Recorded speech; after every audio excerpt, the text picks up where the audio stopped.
పూనందాస్ జ్యోతి. నేను ఇందూరు జిల్లాలోని మారుమూల గ్రామమైన గడుకోల్లో జన్మించాను. మా చిన్నతనంలో అప్పటి పరిస్థితుల కారణంగా 7వ తరగతి వరకే పాఠశాల ఉండేది.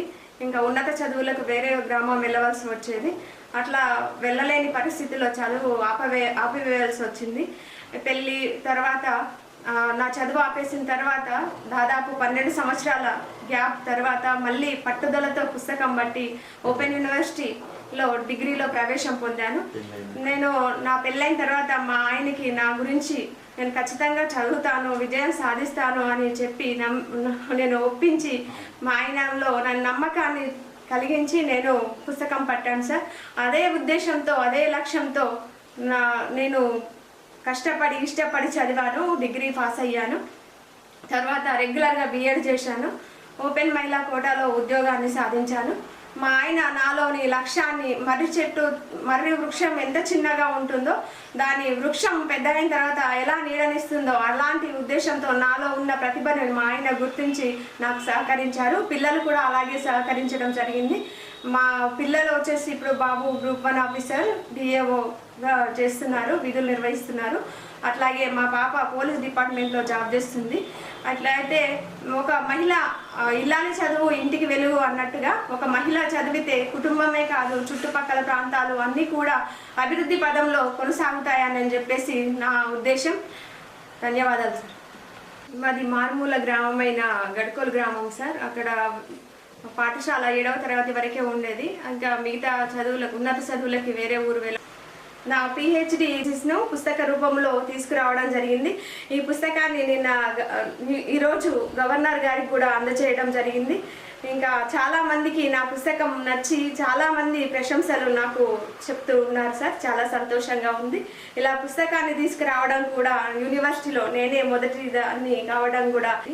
ఈ రోజున తెలంగాణ యూనివర్సిటీ వారు నిర్వహించిన స్నాతకోత్సవ కార్యక్రమానికి మమ్మల్ని ఆహ్వానించడం చాలా సంతోషంగా ఉంది. మేము 2014 తెలంగాణ రాష్ట్రం అవతరించిన శుభ సందర్భంగా అదే సంవత్సరంలో పిహెచ్డిలో ప్రవేశం జరిగింది. మరియు 2020 మార్చి 14వ తేదీన మాకు డాక్టరేట్ అవార్డు అనేది ఇవ్వడం జరిగింది. కానీ ఇన్ని సంవత్సరాలుగా గవర్నర్ గారి చేతుల మీదుగా మేము కాన్వకేషన్ సర్టిఫికేట్ అందుకోవడానికి ఎన్ని రోజుల నుంచి ఎదురు చూస్తున్నాం సార్.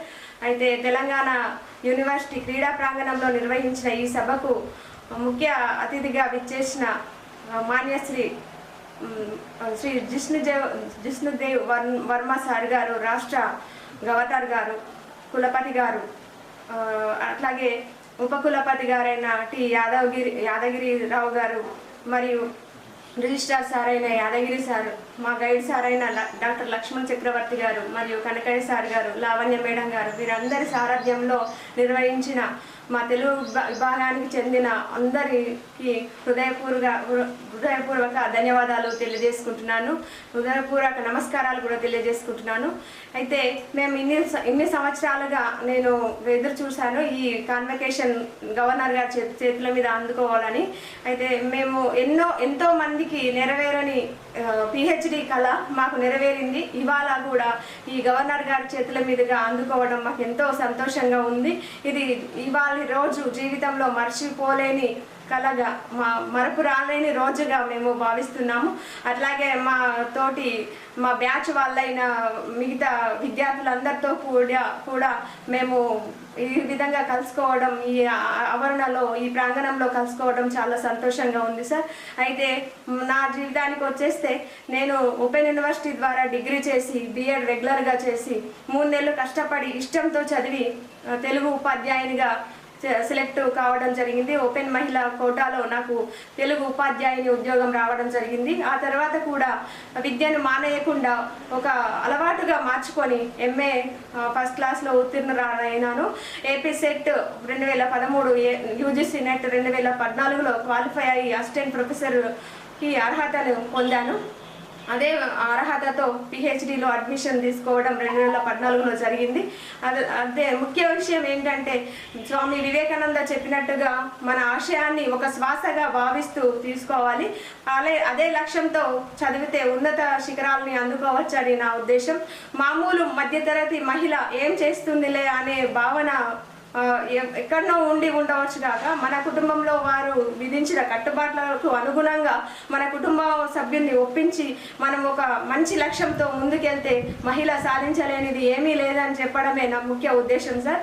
అయితే ఇప్పుడు ఇంతటితో నేను ఈ రచనలు ఆపకుండా నా పరిశోధన గ్రంథం పేరు డాక్టర్ బిఎస్ రాములు కథలు తెలంగాణ జనజీవన చిత్రణ అనే అంశం పైన నేను పరిశోధన చేశాను సార్. మామూలు మధ్యతరగతి జీవితాల గురించి నాకు చాలా ఇంట్రెస్ట్.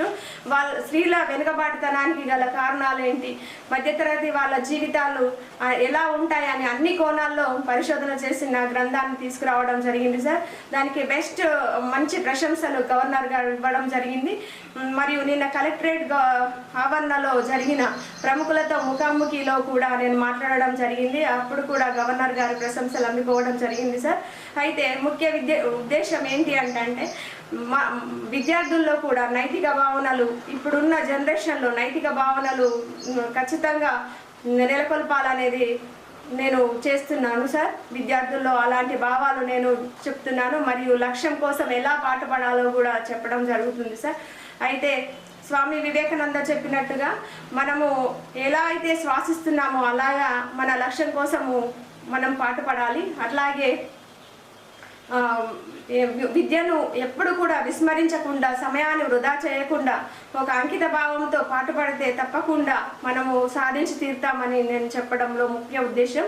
మరియు నా రచనలు జాతీయ స్థాయిలో అంతర్జాతీయ మ్యాగజైన్లో ప్రచురితం కావడం జరిగింది. ఇంకా కథలు గేయాలు కవిత్వము కూడా నా వివిధ పలు పత్రికల్లో ముద్రించడం జరిగింది సార్. అయితే మనలోనే సమస్త శక్తులు దాగి ఉన్నాయి, వెలికి తీసే బాధ్యత మనదే అన్నది ముఖ్యంగా నేను చెప్పదలిచాను సార్.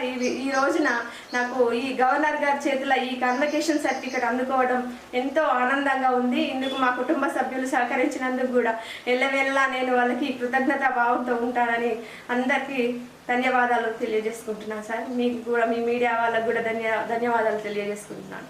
నమస్కారం.